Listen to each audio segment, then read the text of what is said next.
প্রথমে লন্ডন, তারপরে শ্রীলঙ্কা। জ্যোতির্ময় কুণ্ডুর কপালটা কিন্তু বিশাল ভালো। এইবার ব্যাপারটা হচ্ছে নিজেকে প্রুভ করতে হবে অডিয়েন্সের সামনে। বন্ধুরা, জ্যোতির্ময় কুণ্ডু শ্রীলঙ্কায় আছেন সেটা তো জ্যোতির্ময় কুণ্ডু নিজেই জানিয়ে দিয়েছেন। আমাদের এত প্রেডিক্ট করার কিছু নেই। যদিও বিষয়টা গতকালের, তার মানে গতকাল একদম সকালে বা গত পরশু দিন, তোমাদের মনে আছে কিনা জানি না, জ্যোতির্ময় কুণ্ডু কিন্তু গত পরশু দিন মানে স্ট্যাটাস আপলোড করেছিলেন যেখানে তাকে দেখতে পাওয়া যাচ্ছিল তিনি এয়ারপোর্টে। তো ক্যালকুলেশন যদি ভুল না হয়, জ্যোতির্ময় কুণ্ডু কিন্তু গত পরশু দিনই পৌঁছে গিয়েছেন শ্রীলঙ্কা। মেগাস্টার শাকিব খান যেদিন পৌঁছেছেন ঠিক তার পরের দিন, এবং জ্যোতির্ময় কুণ্ডু এখন কিন্তু শ্রীলঙ্কাতেই। আমি প্রমাণ দিয়ে কথা বলবো যাতে তোমাদের বুঝতে কোনো অসুবিধা না হয়। চলো ভিডিওটা শুরু করা যাক। আমি কেন বললাম প্রথমে লন্ডন তারপরে শ্রীলঙ্কা? জ্যোতির্ময় কুণ্ডুর প্রথম অভিষেক বড় পর্দায় প্রজাপতি 2 সিনেমাটার মাধ্যমে, যেখানে বেশ অনেকগুলো দিন জ্যোতির্ময় কুণ্ডু লন্ডনে শ্যুট করেছেন।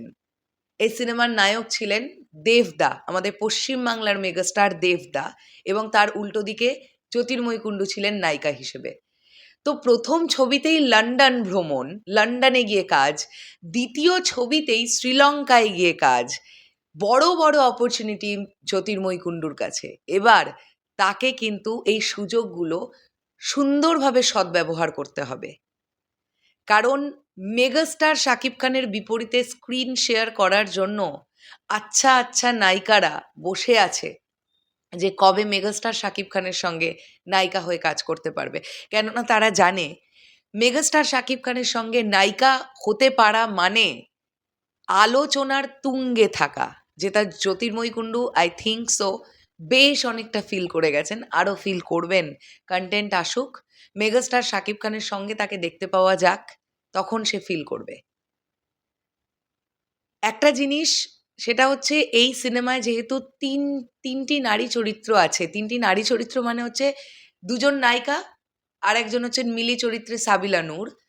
কাজেই তিনজনই কিন্তু তিনজনের মতন করে বলবে আমায় দেখ, ও বলবে আমায় দেখ। কারণ কেউ এই অপরচুনিটি মিস করতে চায় না যে আমি নিজেকে 100% প্রুভ করতে পারলাম না অডিয়েন্সের কাছে, প্রিন্সের মতন একটা সিনেমায় সুযোগ পাবার পরেও।